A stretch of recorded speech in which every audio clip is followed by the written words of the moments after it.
Well, good afternoon, everyone, and I want to thank you so much for joining us this afternoon. My name is Megan Riley, and I am an Education and Outreach Associate for the North American Marine Environment Protection Association, or NAMEPA, and I want to thank you so much for joining on our second webinar of our webinar series that we have this year. Today we'll be discussing Annex II and III, but before we get into a riveting discussion and meet our wonderful panelists that we do have with us today, I would like to go over some quick housekeeping information before we do get started. So if everyone could please turn off their cameras and mute themselves. That way we don't have any interference in the middle of our panel speaking, and that the highlights can be on our panelists. So please mute yourselves and turn off your mics. If you have any questions throughout our panelists speaking, answering the questions that we have, please put them into the chat. We will have a Q&A section for our registrants at the end of our webinar. So you can just pop them into the chat and we will answer them at the end. This webinar is being recorded, and the link to the recording, which will be posted on our YouTube channel, will be sent out in the next couple of days. But before I do that, we already met Carlene. But Carlene, do you want to say a little quick introduction about NAMEPA and who we are and what we do? I would be delighted, Megan. I'm so glad you asked. NAMEPA, the North American Marine Environment Protection Association, was founded 15 years ago, and with an aim to preserve the marine environment by promoting sustainable maritime industry best practices, but also educating the public to save our seas. And then we add another layer on that too, which is we explain the value proposition of the maritime industry to the public. I don't know how many of you will agree with me that shipping doesn't get the respect or the recognition for the service it provides in the public realm unless we put a container ship blocking the Suez Canal. So without doing that, we are out there promoting our industry, and we're delighted and honored to be doing so. So we've got two pieces to NAMEPA, really. We've got the industry-facing side, which is part of what today's engagement is.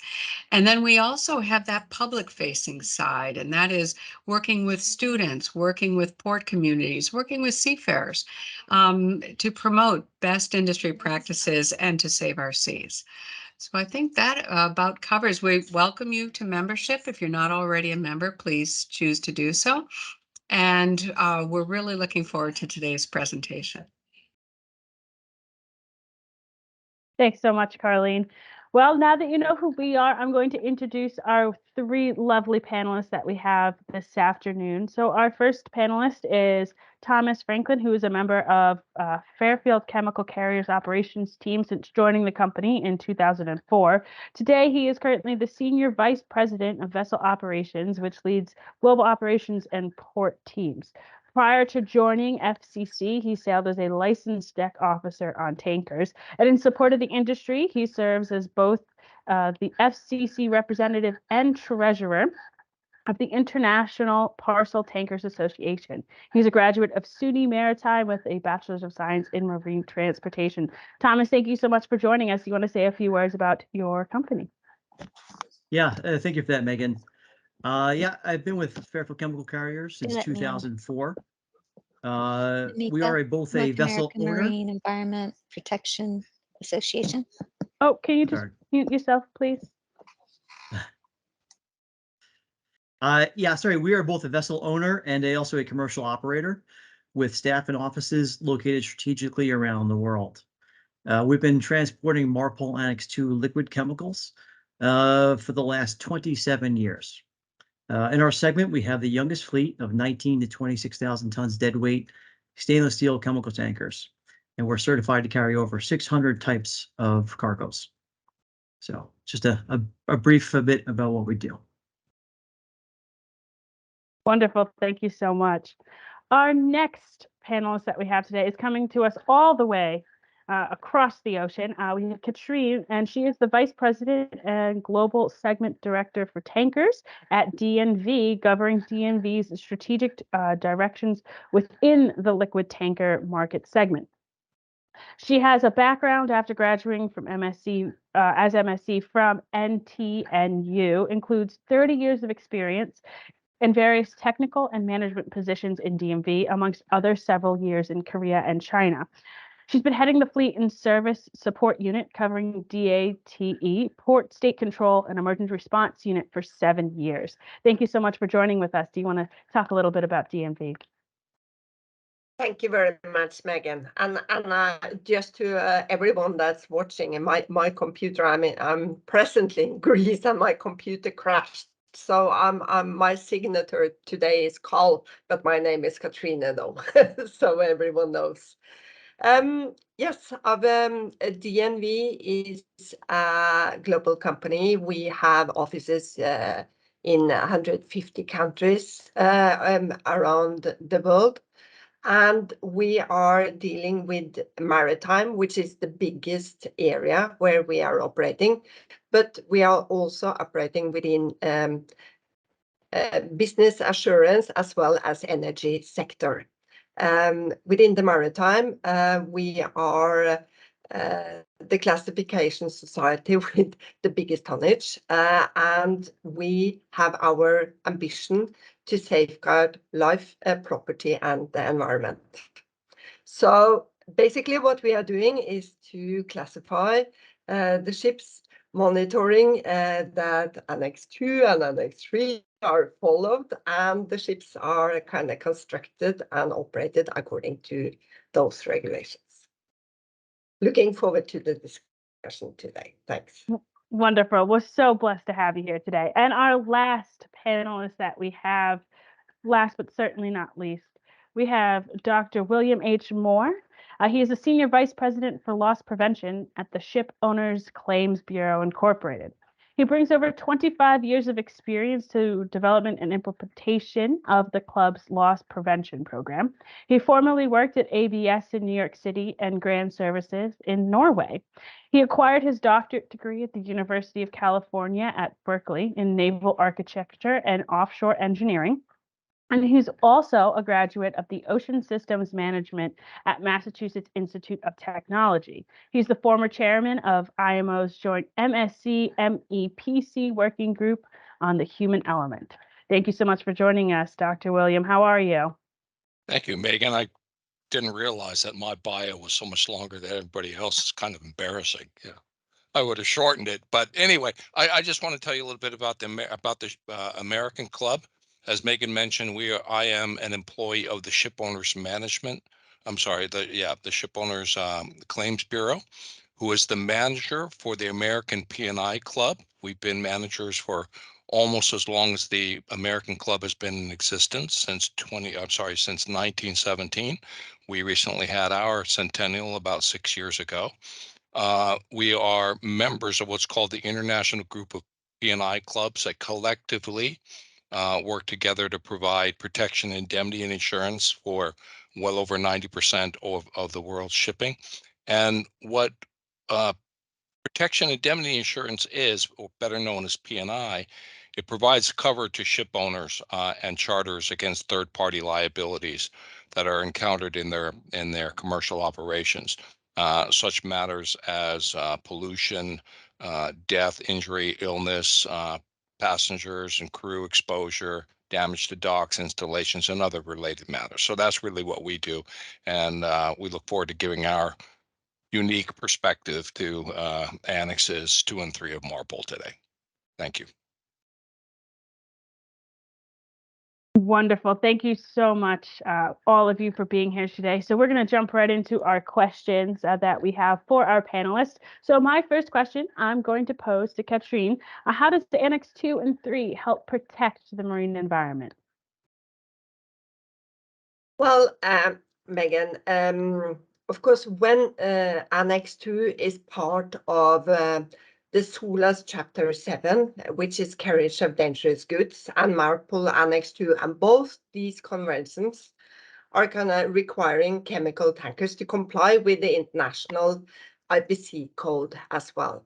And MARPOL Annex II protects against hazard to the marine environment and human health by setting operational requirements for the individual products based on toxicity and physical properties. And of course, it sets out different kind of requirements depending on the severity of the different liquids. So it defines it into categories like X, Y, Z, and other substances, where X typically is the most severe product that you could carry, and it's not justified to or prohibited to discharge in the marine environment. So this is basically telling how to operate the ships and what you're allowed to do with the different liquids. MARPOL Annex, yeah, maybe some others could take the MARPOL Annex III, perhaps. Yeah. Now, Thomas, I know you deal mostly with Annex II. Do you want to talk about how it protects the marine environment? Yeah, what we're doing is strictly MARPOL Annex II. I think Catrine really, she really covered the big topics there, and really it's a sum of the parts. It's the IBC code, SOLAS, all working together within MARPOL Annex II that really puts in place the barriers to prevent pollution. From the design and construction of the ship, the surveys and certification of the ship, and even if you look at the people on the ship as well. So really, it's a sum of many parts that makes MARPOL Annex II so successful. You can't carry the chemical unless someone has evaluated it already, and they've defined how toxic it might be to the environment. So everything has been looked at by a group of independent scientists, which I think that's a big benefit to the environment. And I'll just add on this particular question, just from our perspective as a P&I club. P&I clubs, we rely on experts like DNV and ship owner experts, from where Thomas comes from, to basically provide the expertise to drive innovation, to drive safety, as well as environmental protection. And we, as their P&I clubs, are there giving our direct support to them and appreciation for their efforts. So we're sort of in the background slightly as it relates to this particular question, but we are there in full support of the industry as we have been for so long. Wonderful, thank you. My next question, I'm going to throw this one to Thomas first. How can we better use and better educate seafarers and portside personnel on the importance and impact of Annex II and III? Yeah, I think really the first thing is you have to pick the right people, to be honest with you. You can have the best policies and procedures in place. If you don't have the right people who want to learn them and want to live within the spirit of it, then all is lost. When you do find those people, you really have to provide the a robust education, hands-on and classroom training. For us here, we have within our own office, just commercial operations staff, we have a mixture of e-learning modules we've built on ourselves. We have a mixture of ship visits with dedicated supercargos or port captains, and sailing with our senior masters and chief mates. And it's the same thing on the seafarer side.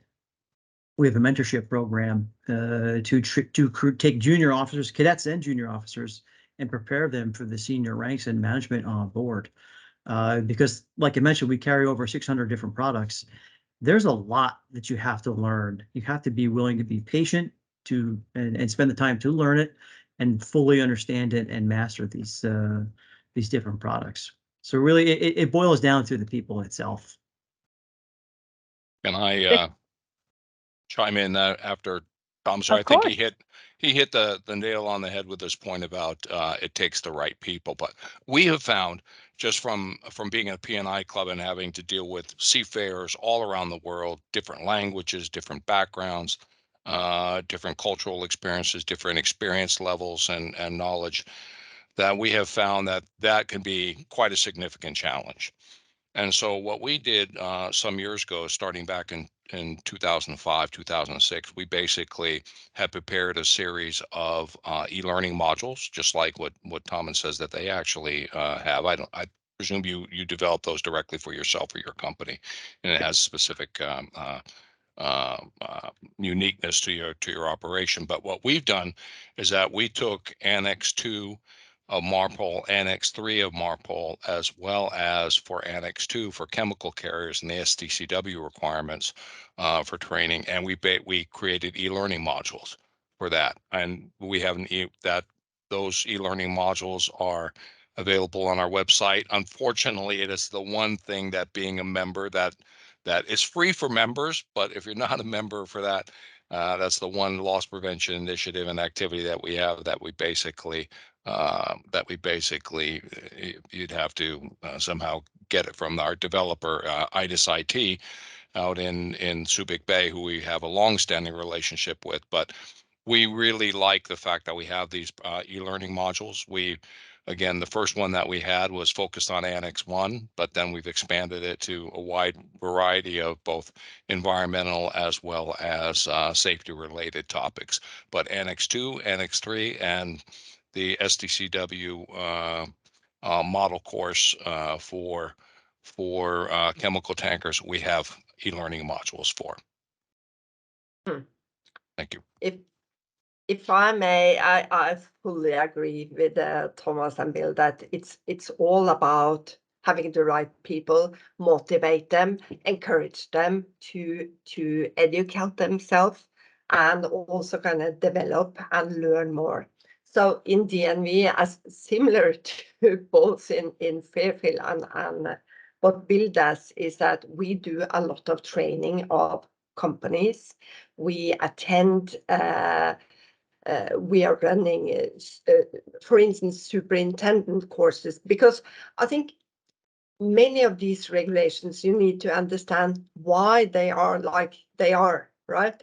So it's not just kind of recording in a book or understanding it, yeah, it's this regulation or this cargo requires this building. So very often it's based on they need to understand why, and if they understand why the regulation is like this, it's easier to relate to, and they also can handle it better.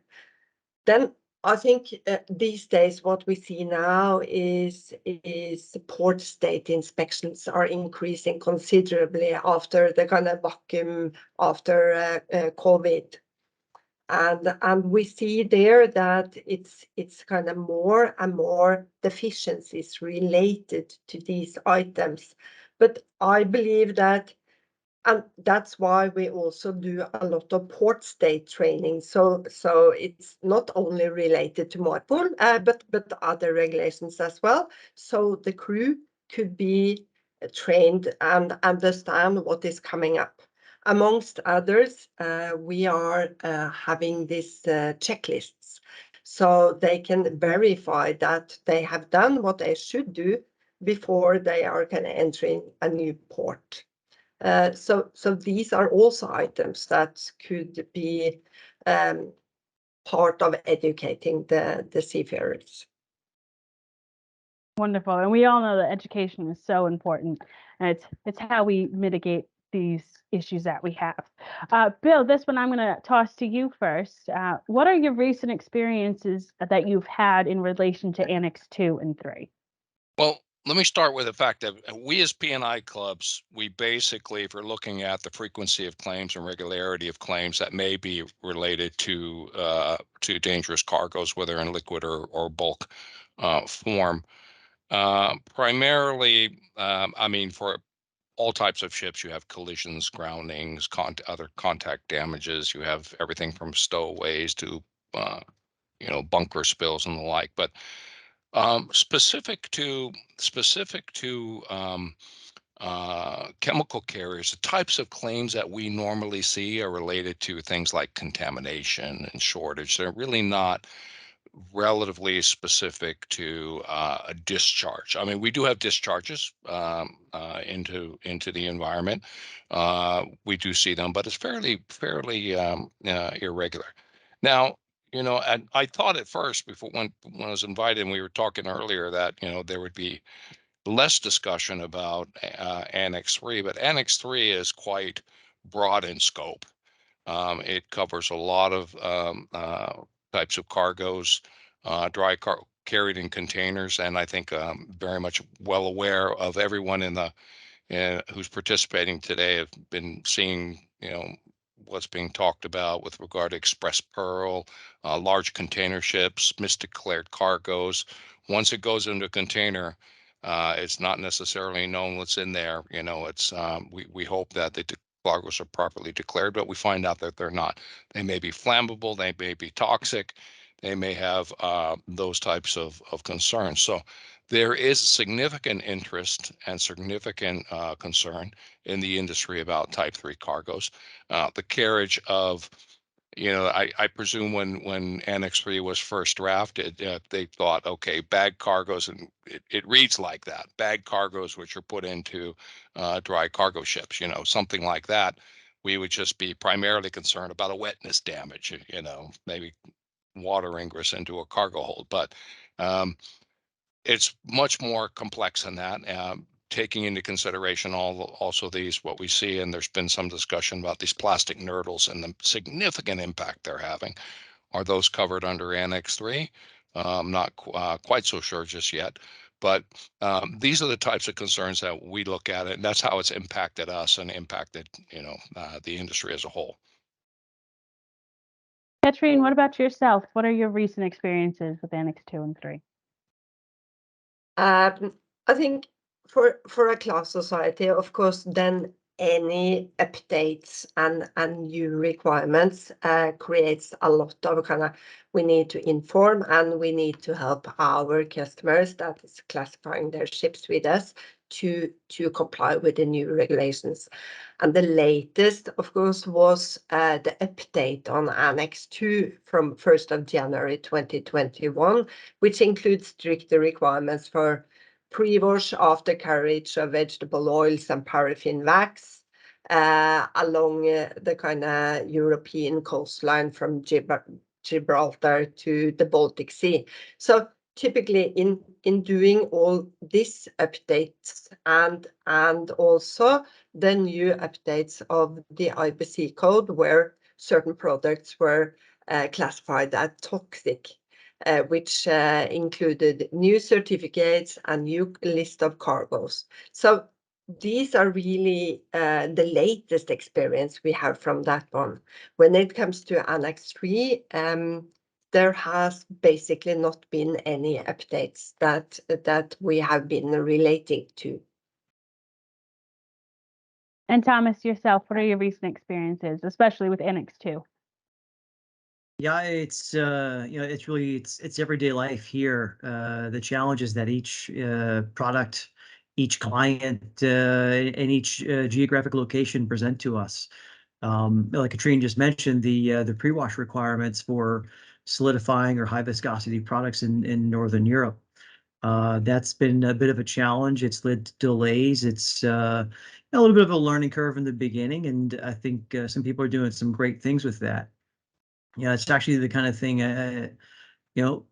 we might see that expand to other parts of the world. And I think that would be good for industry as well as the environment, to be honest with you. The training now that as we bring on new staff, just new ways of training folks on MARPOL Annex II. And, we talk about potentials for things to go wrong. One thing we share with Annex III is compatibility between different products. You have chemical compatibility, but then we also worry about heat compatibility. One product stowed adjacent to another, it may cause a violent reaction that could lead to a catastrophic incident. So we're constantly facing these challenges. I kind of tell people, our ships are like an ice cube tray. If you remember those in the freezer, you've got 1 through 10 port and starboard, 20 different products, and you have to be able to manage all the parcels coming on when they're going off and the new ones are coming on after that, and cleaning in between. So that's every single day there's something new with Annex II chemicals. Wow, that's incredible. And we talk about, new regulations, new updates coming in. And now, Catrine, where do you see that next generation going with regards of controlling pollution? And what do you think the industry is going to look like with new updates coming through? Well, what we actually see is that, for instance, we said now that they agreed in MAPC 79 that they are actually going to look at more effective cargo tank stripping, tank washing operation, and pre-wash procedures for these kind of products. Exactly what Thomas said, for high melting point and high viscosity products. So this is a proposal sent in to the IMO for lots of countries. I think it's 20 or 30 countries co-sponsoring this document. So I strongly believe that we are going to have stricter requirements globally, not only in the northern part of Europe, when it comes to these high viscosity products. That being said, if we look even further in the future, then the question is, are we allowed at all to submit any of the chemicals to the water? Perhaps we are going to see that you actually need to take all the washing water to shore, for instance, with all the focus we see in around the world on pollution. When it comes, so I think that could highly likely be one solution as we move forward. And Bill, what are your thoughts on this? Where's the next generation going? What are we seeing? Listening to Catrine, it was quite interesting. You know, I'll be perfectly frank, and I'm not trying to get off topic, but we see Annex VI sucking all the oxygen out of the room when it comes to compliance. And, you know, when it comes to Annexes II and III, we've, you know, again, strictly from a P&I, loss prevention, technical perspective, we're Okay, you're the only one? I just came from Ash Wednesday, so. Oh, okay, great. Heard from them. sorry. No, I wish I could comment further into the level of detail, like on the tank washing and issues as such. But yeah, that's really out of the side of my direct expertise. And we see, you know, from a P&I perspective, we really don't see it as being particularly problematic. We know class and owners are doing the best they can and coming up with innovative ideas and making sure with compliance. And again, we support that. But again, we see Annex VI as what's really sucking the oxygen out of the room, and ballast water management convention also in particular. So I wish I could give you a better answer. And Bill, perhaps the kind of industry, they get this kind of regulation fatigue. You know, we cannot take all the annexes in one go, and probably, hopefully, they're not going to do it either. You know, the air pollution now is probably the toughest of everything. So yeah. And But Thomas, perhaps yourself. Oh, sorry. Go ahead. No, I was thinking as we spoke about that, but perhaps we can take that later. I think definitely Annex III should be updated, but we can discuss that a little bit later if you want. Yeah. Thomas, where do you see this next generation of seafarers coming in, and where do we see that improvement need to happen? Yeah, it's a great question. You know, I think as an industry over the last 20 years, I think we've definitely made great strides in safety. You know, keeping the right people in the industry will be the biggest challenge. If we're going to keep safety moving forward, we have to bring the right people in, and that's really is our biggest challenge. Whether it's Annex I, II, or III, it doesn't matter. I do kind of agree with Bill. You know, Annex VI has got everybody's attention, and how much bandwidth do we have? Unfortunately, I think the next regulation will probably come as a result of some catastrophic incidences, which, you know, hopefully that doesn't happen, but it's only a matter of time. So yeah, for me, it's people will have to figure that out. We're bringing the right people in, so. But then to follow up on that one, Thomas, I think when it comes to these chemicals, we don't have the same incidents as we had on the crude tankers, right? It's less trade, the volume is less, And of course, when we have so many different products and the behavior is so different, you know, some sink, some evaporate, some float, so you don't have the same you cannot take everything in one go when it comes to the chemicals. So that's also important. Yeah. Good point. Yes, they all react differently. Now, does there need to be more control over this discharge of noxious liquids? Are the regulations we have strong enough, or do they need to be updated even more to be stronger? I'm going to throw this one to Thomas first. Yeah, no, I think the regulations are quite robust today. Like we started off with the SOLAS and IBC code. We're starting from the time the ship is built, purpose-built to handle chemicals safely, all the way through how we document the conditions of the ships, how we document the loading and discharging through the cargo record book. And then we have port state control inspections taking place on the ships, flag state, internal audits. There's an endless amount of inspections on each and every single ship carrying chemicals. And we have very good participation and involvement with industry. Between the oil majors, the CDI regime, and then industry engagement with the likes of the United States Coast Guard. They're very, they're very involved with us. I just met them at an LNG summit, and they want to work with industry. They want to understand more about what it is we need, and they also want to share with us what their requirements are for safe operations. So I think right now we have a very good system in place, and it's just about maintaining that for the long haul. Wonderful. Bill, do you want to hop in on that as well? I don't have much more to add than what Thomas has already said on that particular subject. Yeah, from our perspective, we concur 100%. One. Yeah. Well, that's good. Now, how important is that labeling and documentation that we talked a bit about in the beginning? And how is that so important, and why is that so important for knowing what those harmful substances are? Well, yeah. Are you, Bill? please, Corinne. No, please, I'll follow you. We'll follow you. Yeah. Of course, and when I think about this kind of packed cargo, in particular, I'm thinking about how we are kind of operating with the container ships. How you because then the labeling and the marking of these products in order to store them properly on board the ship is essential.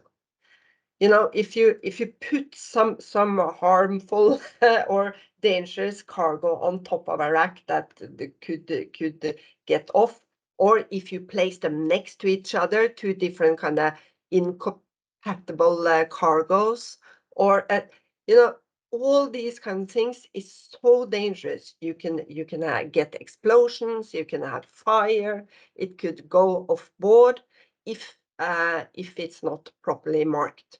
So each container operator, they are kind of monitoring this when they are kind of stowing all the cargo on board. And this is very important, and without or with the mismarking, then it could really have fatal consequences. Yeah, I concur 100%. That, again, that's one of the biggest risks we are concerned about, particularly carriage of such misdeclared cargoes on large passenger ships. You look at a large passenger ship, 4,000, how many TEUs? 40,000 TEUs. And with a crew of 17 seafarers on board, they have a fire in the middle of a cargo hold.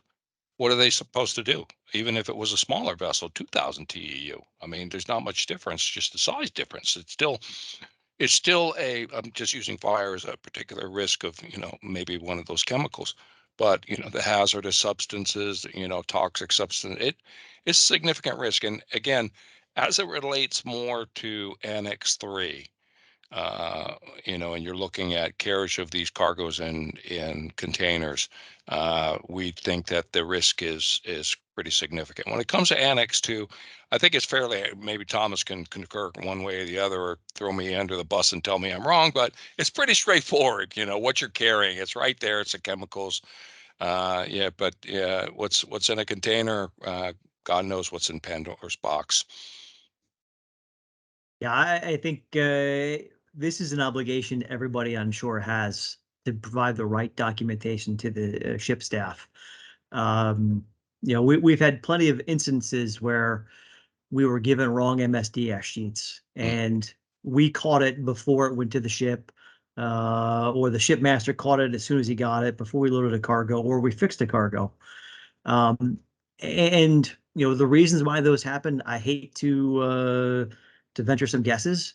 But when things go wrong and they go spectacularly wrong, and like Bill was saying, you have a fire on these mega container ships or even on a chemical tanker, there's not really much you can do about it. Once it's started, that train reaction goes, the best thing you do is probably get far away.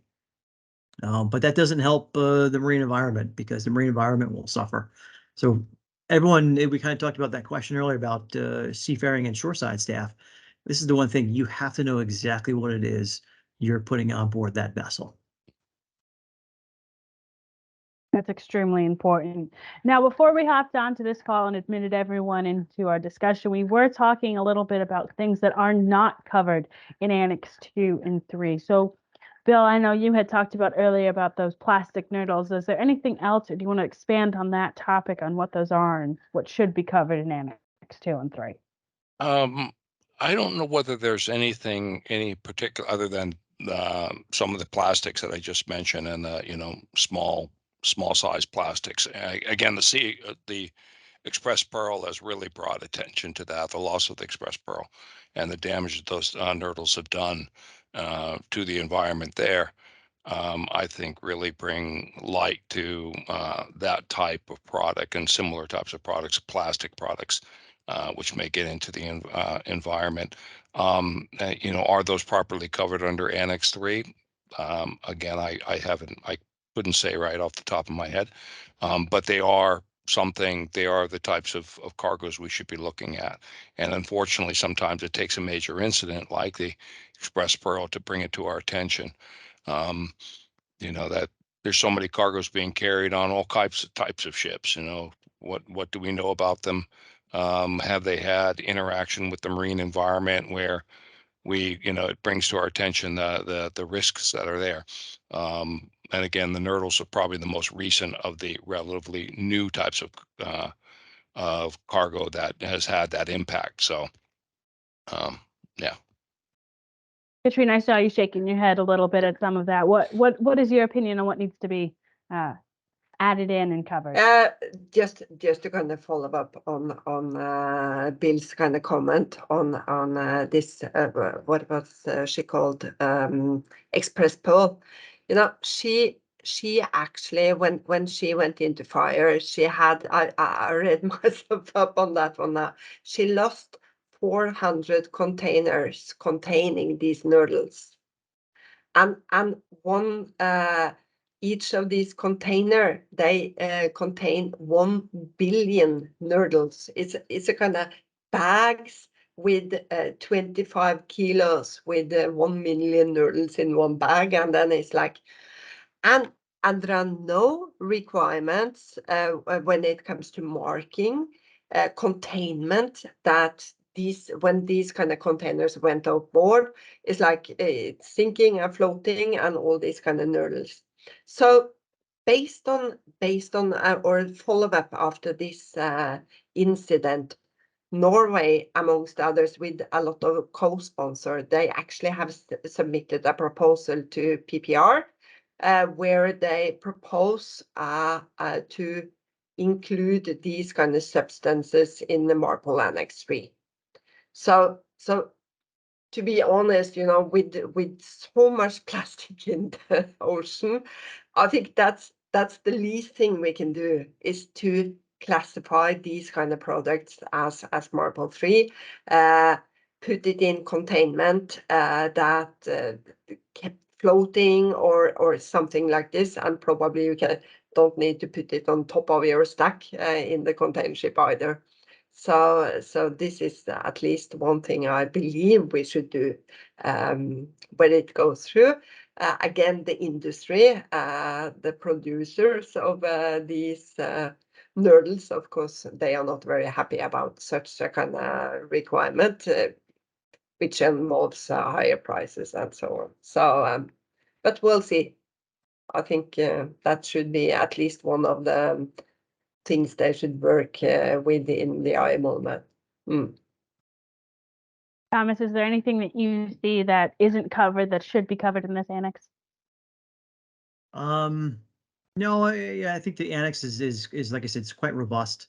And as new products come to market in Annex II, the tripartite system they have in place, or the procedure they have in place now to categorize and classify those substances, it's a pretty quick turnaround process. You can get, practically speaking, you can bring your cargo to full categorization, ready for shipment within about a month's time.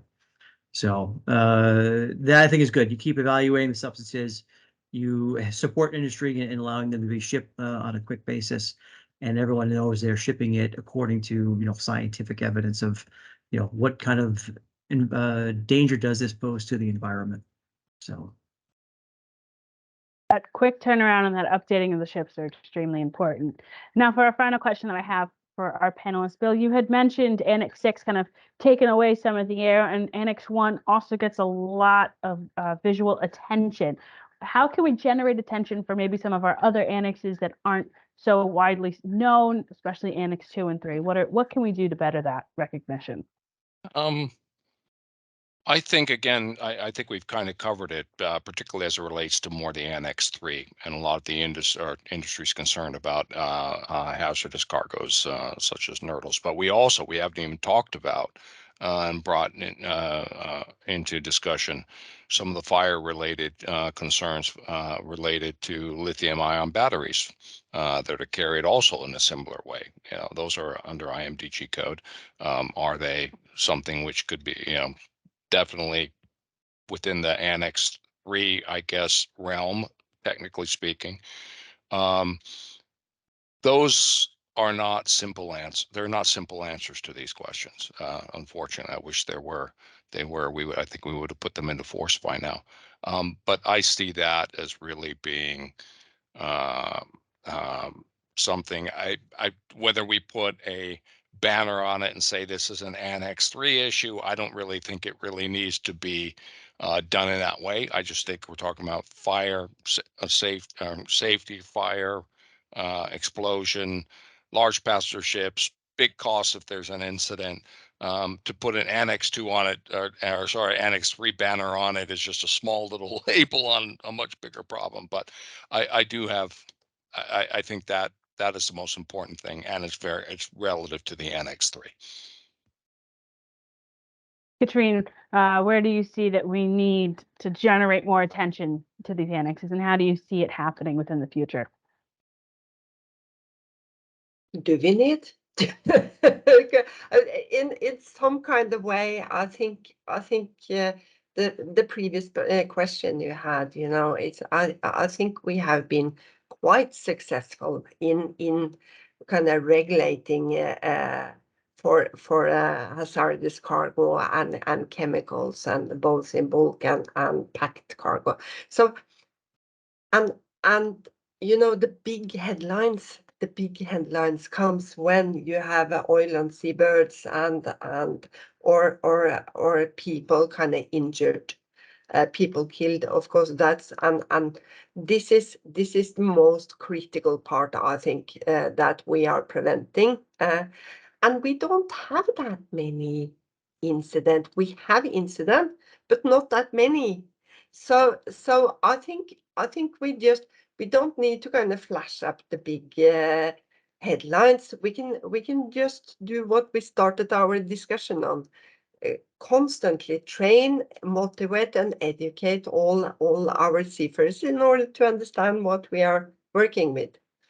So yeah, I don't know. Sorry, just a small footnote on Catrine's point. The incidents are dropping, of course, the frequency, but the costs associated with individual incidents, particularly those that damage the environment, have gone up dramatically over the years. So just to keep that in mind, and they don't happen that often, but when they happen, everything they're quite big. I think Thomas had mentioned that earlier. When they happen, they're big and they create a problem. So that's really what we see. And they get big headlines, they get big splash, they get, within the ship owning community, and reinsurance costs and the like that we see increasing due to large incidents. Again, it's not the frequency as much as it is the individual consequences of each case, of such cases. And Thomas, do you have Yeah. anything to add? Yeah, I can echo Catrine a little bit. I don't know I want any more emphasis on the industry. Better to do our jobs properly, and fly under the radar a bit, to be honest with you. Like with the level of engagement we have between regulatory bodies like Coast Guard, the port state control regimes around the world, the large chemical shippers around the world who are, we're responsible care, they're trying to do the right thing. I think the combined efforts of all of us working together, and more importantly, sharing lessons learned or knowledge that we may have, will help us evolve as an industry without having to have these spectacular disasters. And I take it every day that we don't have a disaster as a great day. Everyone, great job, well done. Let's keep the good work. So that to me is the biggest indicator of how we're doing as an industry, the number of incidences and the severity of the incidences. Yes, and we do have a question in the chat, and if anyone else has any questions, please feel free to put them in the chat. But the question is, do you think the train derailment in Ohio will affect Annex II? This is for anyone to kind of jump onto. I think we need to see the results of the NTSB investigation and what the root cause analysis was. If this was a case of, I don't know how rail cars are designed, but if they were storing two incompatible chemicals adjacent to each other, and there was a crack between the tanks on the rail car, that's something that does happen from time to time in shipping. I think practically, most likely not. But let's wait to see the NTSB report. I think that's something that will be very important for everybody to read through. All right, do we have any other questions? Anyone attending today before we do a little quick wrap up? All right, well, thank you everyone so much for joining us today. I do have some information before you guys hop off this afternoon. Next week, NAMEPA will be hosting a Navigating Sustainability, Greenhouse Gases, and ESG on March 2nd. At the Houston Pylons in Texas. So we hope to see you guys there. You can register on our website. Registration is still open, and all the information is located at namepa.net. Also, if this webinar was interesting to you, don't worry. We have so many more. Our next webinar series that we have is on April 19th. Registration is open. You can head to our website, same place that you registered for this webinar. It's scroll right down, and you'll see it, namepa.net with the MARPOL link.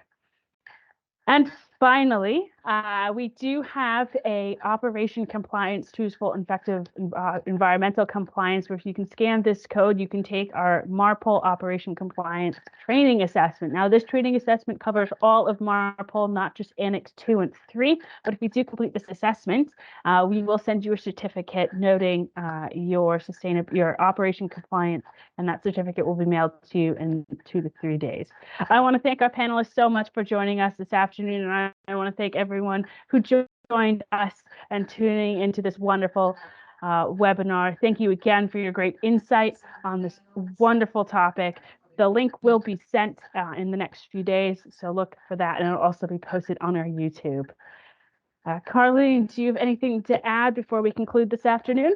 I just want to thank our excellent speakers. I mean, making MARPOL 2 and 3 interesting was a challenge and you achieved it. Thank you.